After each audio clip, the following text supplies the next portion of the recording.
Lessons I've learned on finding purpose. That's the topic we're pondering today on the art of lifing with Keka.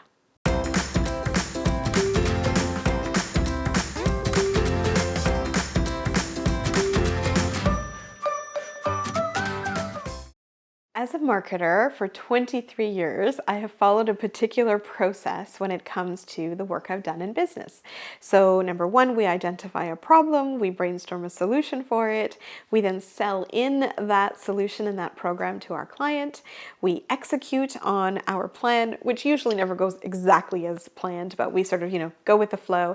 Then we evaluate the program, take the learnings from it, and then reapply it to our next project. And so this framework continues to repeat itself over and over again. Now, a couple of years ago, when I decided that I needed to follow my intuition and do a little bit more in terms of what I was meant to do in this world beyond marketing, I was trying to apply this framework of identify the problem, come up with a solution, create a plan, execute. And yet the problem was when I thought to myself, what am I meant to do in this world? What is the one thing that I can give to the world that would be most valuable? I was hearing crickets in my head. I didn't have the answer. I didn't know. So there was so much fogginess around me. I almost felt blind in a way. And so what do you do then? If you're in that process today where you're asking yourself, what is my purpose? Maybe you're in a job or you're doing some work and you're not feeling totally content. That in your mind you might be feeling like there's got to be more to life than this. That's the stage I was at where I felt completely foggy. But one of the biggest lessons that I've learned, that when I look back now, I go, oh yeah, this is so valuable, is that I took action. Philip McKernan, I think, was the first person that I learned this from, where he said that in the absence of clarity, take action. And I often equate this to a visual of, when an artist is creating a sculpture, so they might be working with clay and they're sort of carving things off. And at first it looks very imperfect. You kind of don't know the shape of it, but the artist is uncovering all of the beauty in this soon-to-be perfect sculpture. But in the process of it, it doesn't look perfect to begin with. So in addition to taking action, the second lesson that I learned is in that process of carving that sculpture, in the process of finding your purpose, imperfection is good. Imperfection is part of that process. And so it's important for us to embrace that. And here's a little bit of how I learned that. When I was thinking about the art of lifing, what I really wanted in my head, the words made sense to me about doing life on purpose. I wanted to get people off the rat race, where we're sort of in autopilot mode and just going, and we often don't fully know the reasons why we're doing things anymore. And I wanted to sort of get people to look at life the way that I kind of had to jolt myself out of and say, you know what, I'm going to do life with intention and purpose, and I want to be happy in it. That's a really critical metric. But how do you say that in one sentence when someone says, what do you do? Oh, I'm the founder of the art of lifing. Oh, what's that? Okay, well, let me tell you. And you can't give them a 5-minute description. You need to give them something that people will understand really quickly. But I was completely imperfect in my answer. I was at a networking event once and we had a really funny story. This woman who works in sales was saying that you need a catchy tagline, title, something that really quickly explains what you do. And so in my best effort, I said to her, most people think of life as something that happens to them. And in fact, the word life is a noun. I want to turn it into a verb. I want people to put life into action and therefore create the art of lifing. And she said, with all care and consideration, she said, my dear, what you're doing is you're giving people a grammar lesson. Nobody cares about grammar. We've got to get to the point much quicker than you have. And yeah, we had a good laugh. It's so true. I was giving people a grammar lesson in some ways, but at the time it was the only way that I really knew how to communicate what we were doing.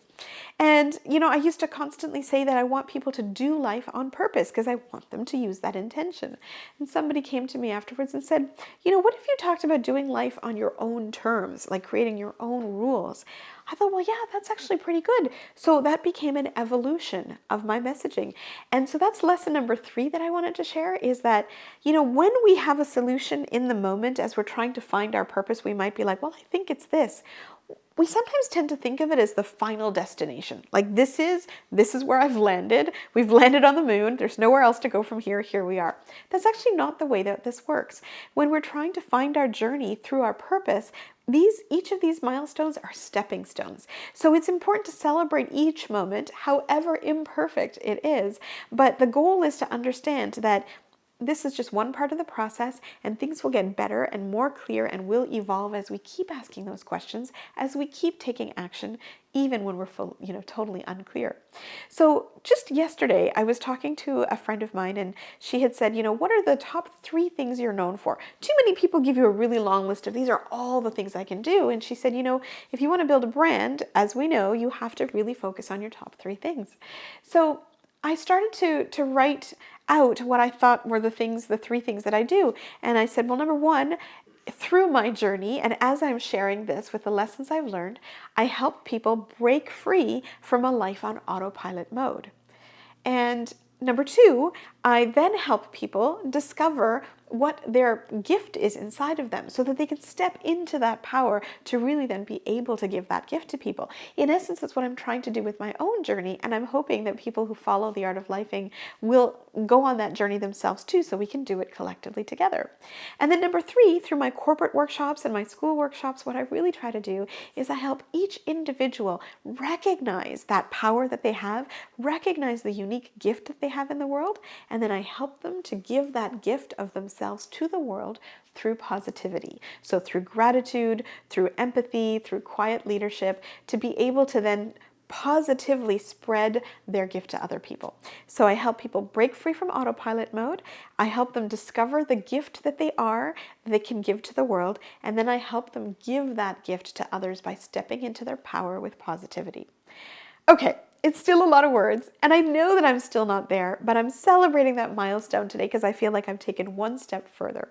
So finally, lesson number 4, the last thing, when I look back at this journey so far and where I am, I recognize that life is most definitely not a destination, it is a journey. So I want to enjoy every moment. So today is my mini celebration that I have the 3 things that I've articulated that I feel like I can deliver through the Art of Lifing. And I know that in the future, somewhere around the corner when I least expect it, I might get another jolt of clarity. So when you are looking out for your purpose and you're trying to figure out what you are meant to do, how you can take your purpose and turn it into a living, how you can build a business that's your baby, always take action on the things that are unclear. Embrace imperfection as being really good.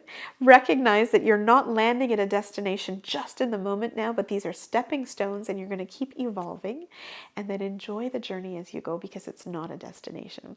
If you follow those 4 principles, I'm hoping that you will also get more clarity on this journey like I have. And I want to hear more. So tell me about your purpose. Tell me where your journey is and your biggest point of confusion. Put it in the comments below because I'd love to have a discussion about that with you.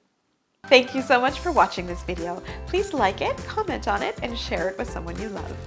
I put out new videos every Tuesday, and if you want to be notified specifically, then just click on that bell icon.